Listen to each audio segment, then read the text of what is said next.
Ryan's office revenge. The boardroom at Veltric Dynamics felt like a tomb that morning.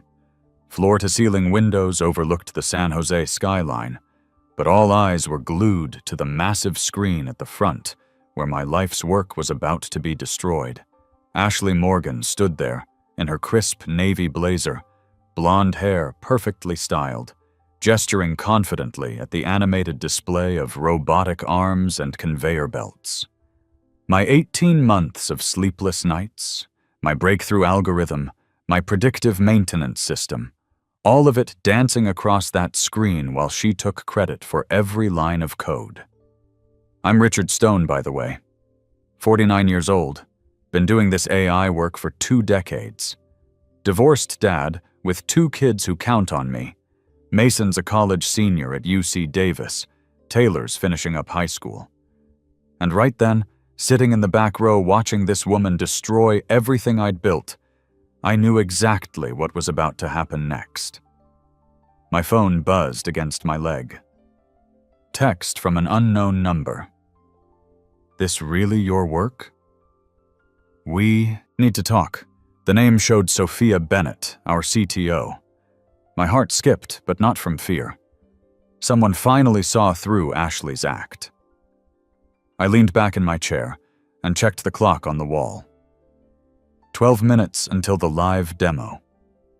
12 minutes before Ashley's house of cards came tumbling down. See, there was something she didn't know about the system she was presenting. Something I'd tried to warn her about for months. But Ashley was too busy rehearsing her speeches to listen to the guy who actually built the thing. Let me back up.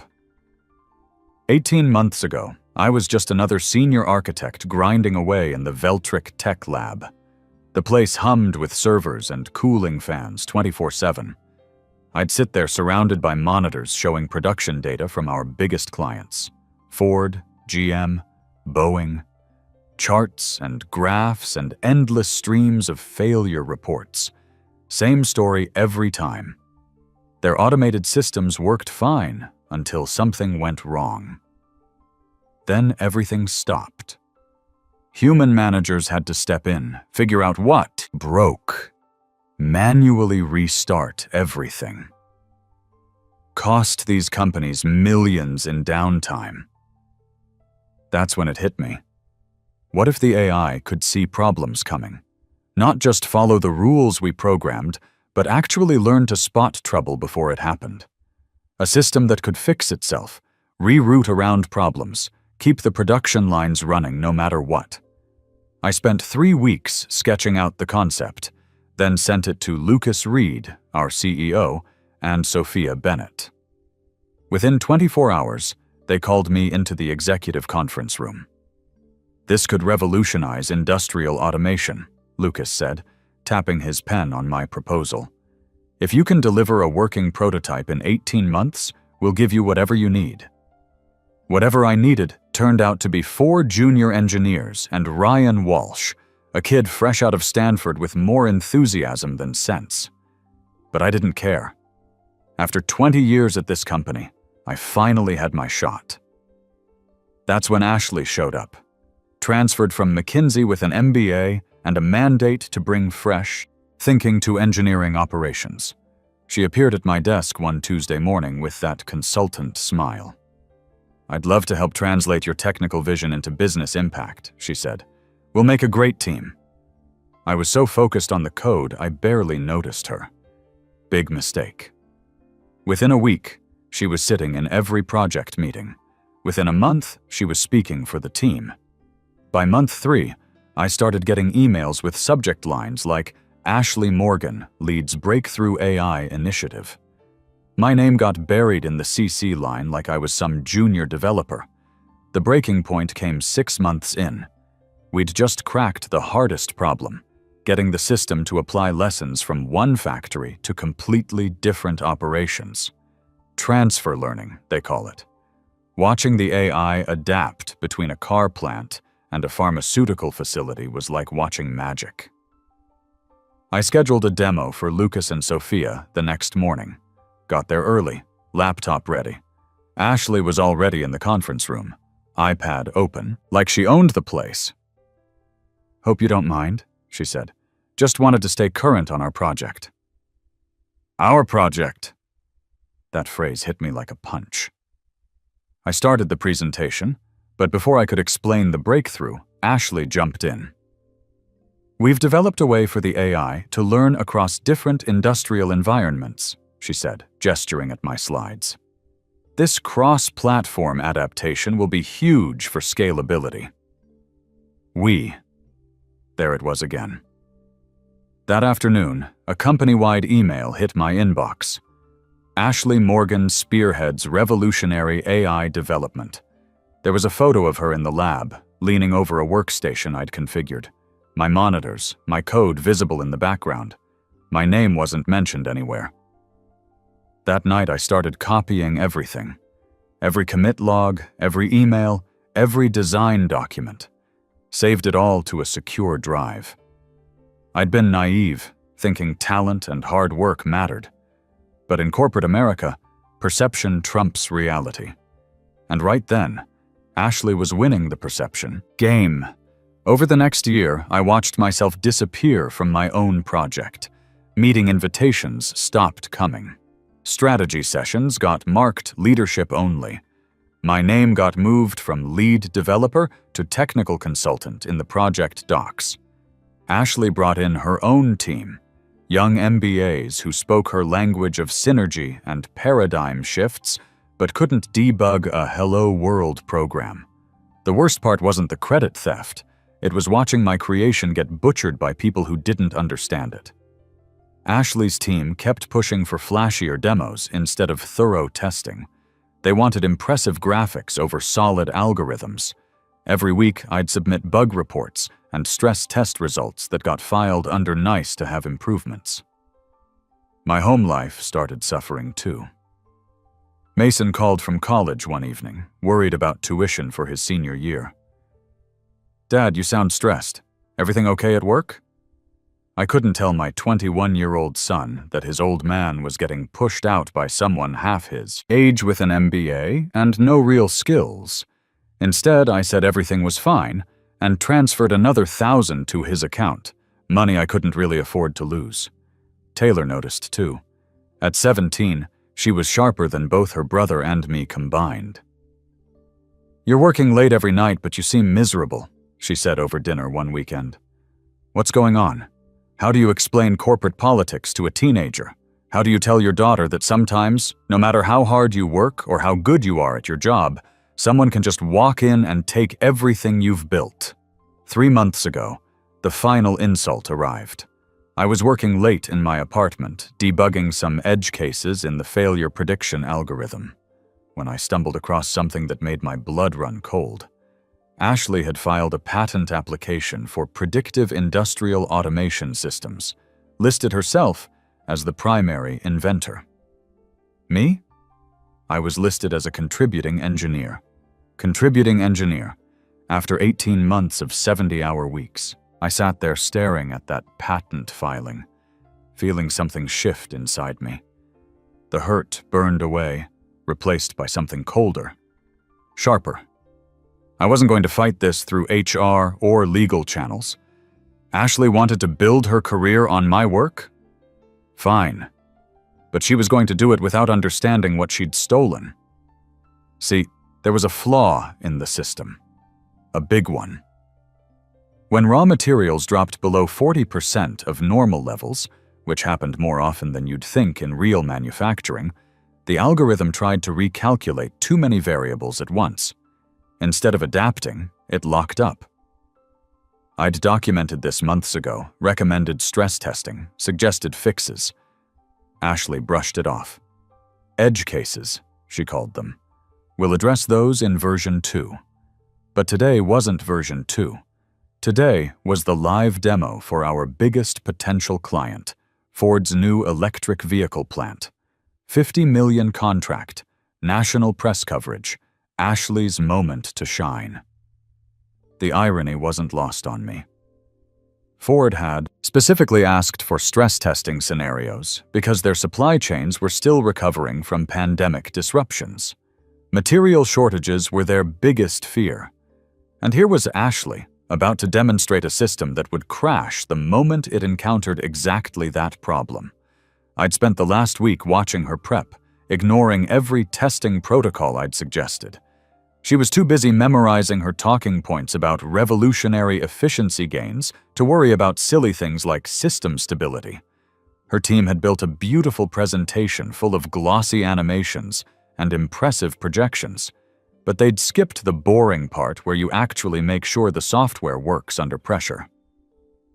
The night before the demo, I got a call from Ryan Walsh, the Stanford kid who'd been on my original team.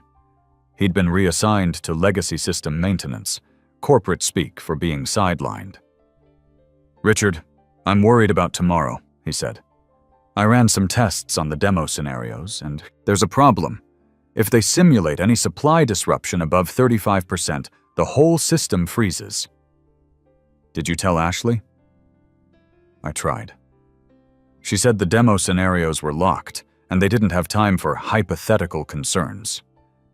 But Richard, Ford specifically mentioned supply chain resilience as their top priority. I thanked Ryan and hung up. Part of me wanted to march into Ashley's office and warn her one more time. But why? She'd made it clear that my input wasn't welcome. If she wanted to own my project, she could own the failures too.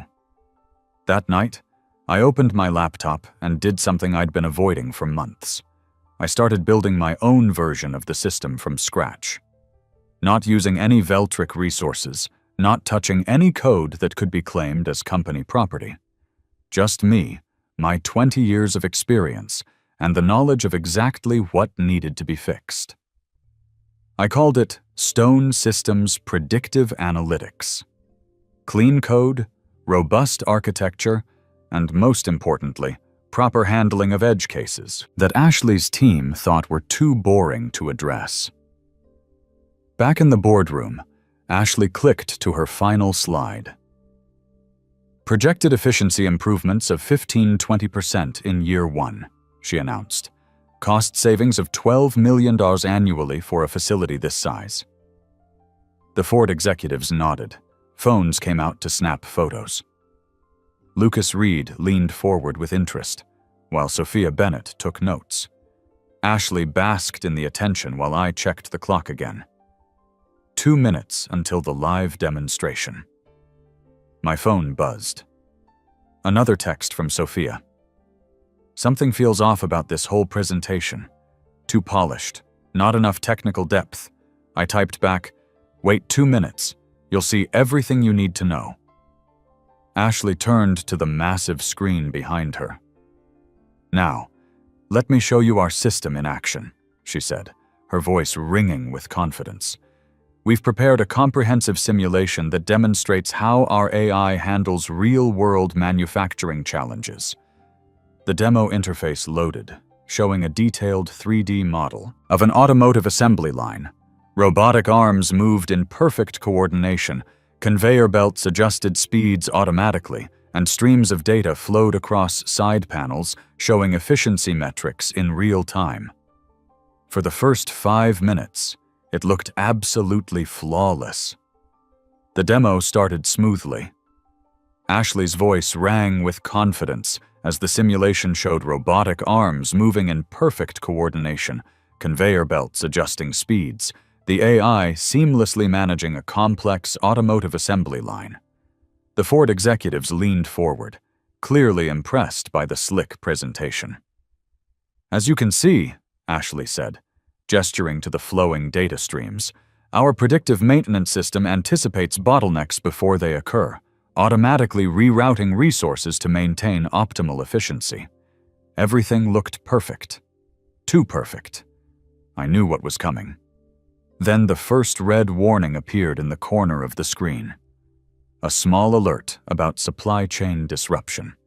Ashley didn't notice. She was too busy explaining efficiency metrics to the audience. But I saw it. The system was entering the exact scenario I'd warned about for months. 30 seconds later, a second warning joined the first, then a third. The Ford VP of Manufacturing, A guy named Patterson, who'd been in the industry longer than me, leaned forward and pointed at the screen. "What are those alerts? Is that part of the simulation?" Ashley glanced back, her confident smile wavering for just a second. "Just minor calibration notices. The system is designed to..." That's when everything went to hell. The entire interface froze. Every animation stopped mid-motion. The robotic arms locked in place, conveyor belts halted, and a cascade of red error messages exploded across the screen like digital fireworks. The algorithm had spiraled into the exact failure mode I'd documented months ago, trying to recalculate too many variables at once when materials dropped below critical levels. Alarms started blaring from the speakers, filling the boardroom with urgent beeping that echoed off the wood-paneled walls. "This is just a temporary glitch," Ashley stammered, frantically clicking buttons on her control tablet. Nothing responded. The demo had crashed completely, leaving a room full of executives staring at a frozen screen covered in error codes that might as well have been written in ancient hieroglyphics. Patterson shook his head and closed his notebook. "This is exactly the kind of failure we can't afford in our production environment." The silence was deafening. You could hear the air conditioning humming, someone's phone buzzing on the table, the distant sound of traffic from the street below. Ashley kept clicking desperately, sweat visible on her forehead despite the cool boardroom temperature. Lucas Reed's chair scraped against the floor as he stood up, his voice sharp as a blade cutting through the awkward quiet. "Call Richard. Now." Every eye in the room turned to look at me in the back row. Ashley's face went completely white. For the first time in months, she looked directly at me, and I could see the panic in her eyes. "Richard," she said, her voice barely above a whisper. "Can you fix this? Please?" I stood up slowly, gathering my laptop bag with deliberate calm. The weight of 24 executive stares followed my movement, but I felt completely composed. This was the moment I'd been waiting for, the inevitable collision between presentation and reality. "You're the project lead," I said quietly, my voice carrying to every corner of the boardroom despite its softness. "I'm sure your team can handle it." Patterson spoke up from the Ford delegation. "Wait, you're the original developer? Why aren't you running this demonstration?" I looked at Ashley, then back at Patterson. "That's a question you'd have to ask Ms. Morgan. I'm just listed as a contributing engineer on this project now." The Ford executives exchanged glances. Lucas Reed's jaw tightened. Sophia Bennett was furiously typing notes on her tablet, probably documenting every word for the inevitable post-mortem. "Perhaps we should reschedule this demonstration," Patterson said, standing and straightening his tie. "When you have your technical issues resolved." Ashley found her voice, though it came out shaky and desperate. "We can fix this in an hour. Richard, please, just tell us what's wrong." I paused at the boardroom door, every face turned toward me. The system fails when raw material availability drops below 40%. I documented this issue 6 months ago and recommended stress testing protocols. The files are in the shared drive under Critical Issues, requires immediate attention. With that, I walked out without looking back, leaving Ashley standing there as her carefully constructed career narrative imploded in real time. The elevator ride down felt like the longest and shortest 30 seconds of my life. Through the glass walls, I could see the chaos I'd left behind. Ashley gesturing frantically at her laptop. Lucas Reed, on his phone, the Ford delegation filing out with disappointed expressions. I stepped into the bright San Jose afternoon, the California sun warming my face after the cold, fluorescent lighting of the boardroom. My phone was already buzzing with messages, but I didn't check them. For the first time in months, I felt completely free. 3 days later, the tech blogs were having a field day. Veltrik's $50 million meltdown was the headline on TechCrunch. AI demo disaster costs. Veltrick major auto contract ran in the San Jose Business Journal. The Ford contract had evaporated overnight, taking Veltrick's stock price down 12% with it. By the end of the week, Ashley's name had disappeared from the company directory. The official statement called it a strategic leadership transition, but the rumor mill didn't hold back.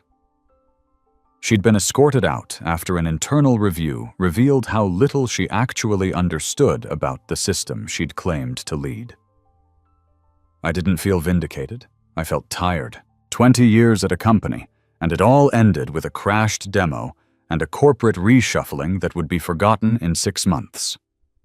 But something else was stirring underneath the exhaustion. A sense of possibility I hadn't felt in years. My severance package was decent. 3 months' salary, which would cover the mortgage and give me time to figure out what came next. Mason's tuition was secured through a student loan I'd co-signed.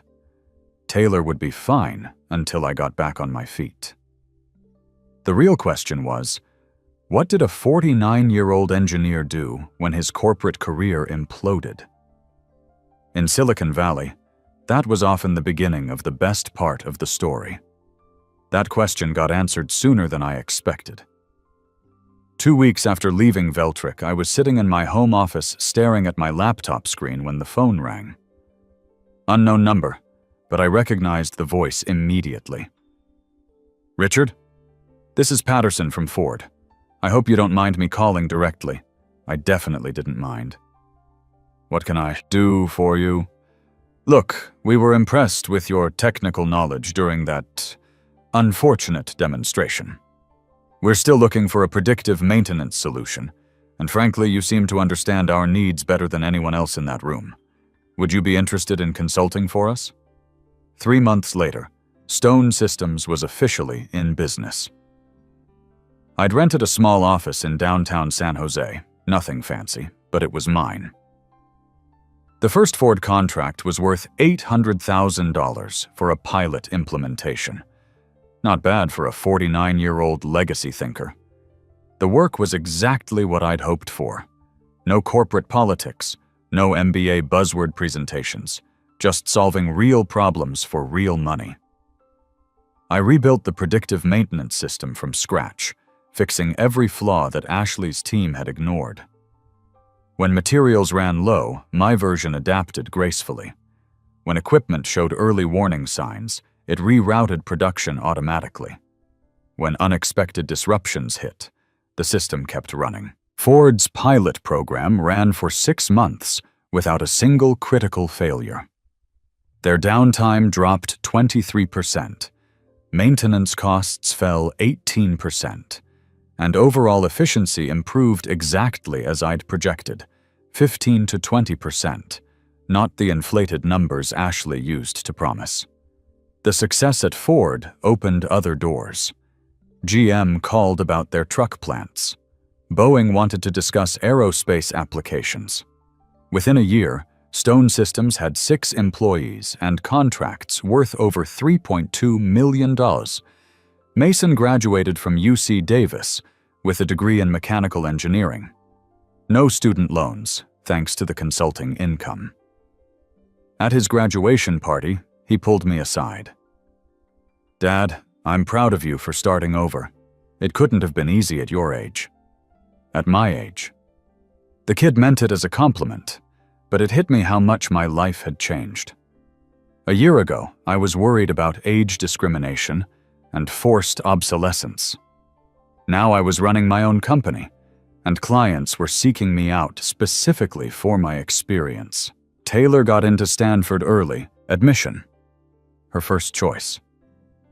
When I told her the tuition wouldn't be a problem, she hugged me tighter than she had since she was little. "You seem happy again, Dad." Like, actually happy. She was right. I was. The real vindication came 18 months after the Veltrick disaster. Ford invited me to present at their annual supplier conference, showcasing the success of the Stone Systems implementation. The conference was held in Detroit, 200 executives from across the automotive industry. Standing on that stage, presenting real results to real engineers who understood the technical challenges, felt completely different from corporate boardroom theater. These people cared about uptime, efficiency, and cost savings, not impressive graphics and buzzwords. Over the past 12 months, I told the audience, Ford's Dearborn plant has achieved 99.7% uptime with our predictive maintenance system. Unplanned maintenance events have dropped 67%. The system has prevented 14 potential production line failures, saving an estimated $8.3 million in lost productivity. The applause was genuine, not polite corporate clapping. After my presentation, I was swarmed by executives asking about implementations for their facilities.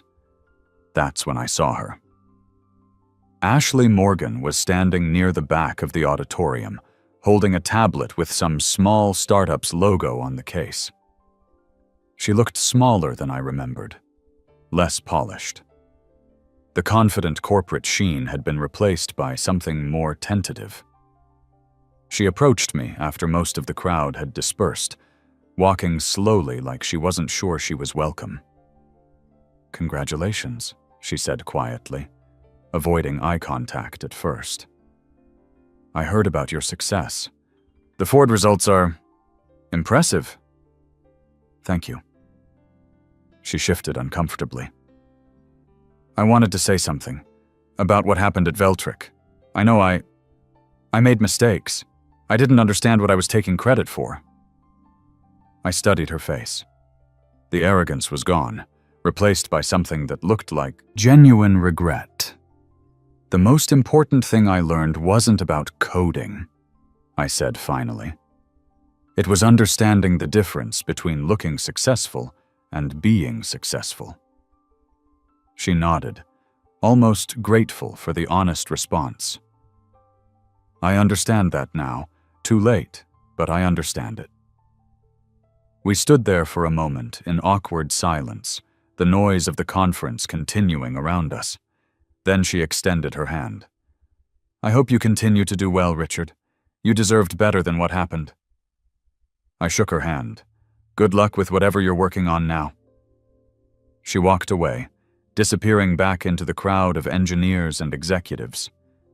I watched her go, feeling something I hadn't expected, not satisfaction or vindication, but a kind of peaceful closure. 6 months later, I was back in that same Detroit conference center, this time as a featured keynote speaker. Stone Systems had grown to 12 employees and $4.8 million in annual revenue. We'd expanded beyond automotive into aerospace, energy, and pharmaceutical manufacturing. The title of my talk was Experience-Driven Innovation: Why Engineering Wisdom Matters More Than Ever. It was a message that resonated with an industry full of professionals who'd spent decades building real expertise, only to watch it get devalued by corporate consultants with fancy degrees and shallow understanding. After the keynote, a young engineer approached me. Couldn't have been more than 25, probably fresh out of school. "Mr. Stone, I just wanted to thank you. I've been dealing with some similar issues at my company, people taking credit for my work. Your story gives me hope that technical competence eventually wins out." I thought about Richard from 2 years ago, sitting in that boardroom watching his life's work get destroyed by someone who didn't understand it. "It does win out," I told him. "But you have to be patient, document everything, and remember that your real value isn't what's written on org charts or patent filings. It's what you can build with your own hands and your own mind. Nobody can take that away from you." He thanked me again and walked away, probably to go solve problems and build things that would make the world a little bit better. Just like I was doing again, finally, at 51 years old. Stone Systems hit $6.2 million in revenue last year. My kids are thriving. And every morning I wake up knowing that everything I'm working on belongs to me. The successes, the failures, and most importantly, the satisfaction of building something real. That's worth more than any corporate title or patent filing ever could be. Sometimes the best revenge isn't getting even. It's becoming so successful that your enemies become irrelevant. In the end, they didn't steal my work. They just delayed my independence.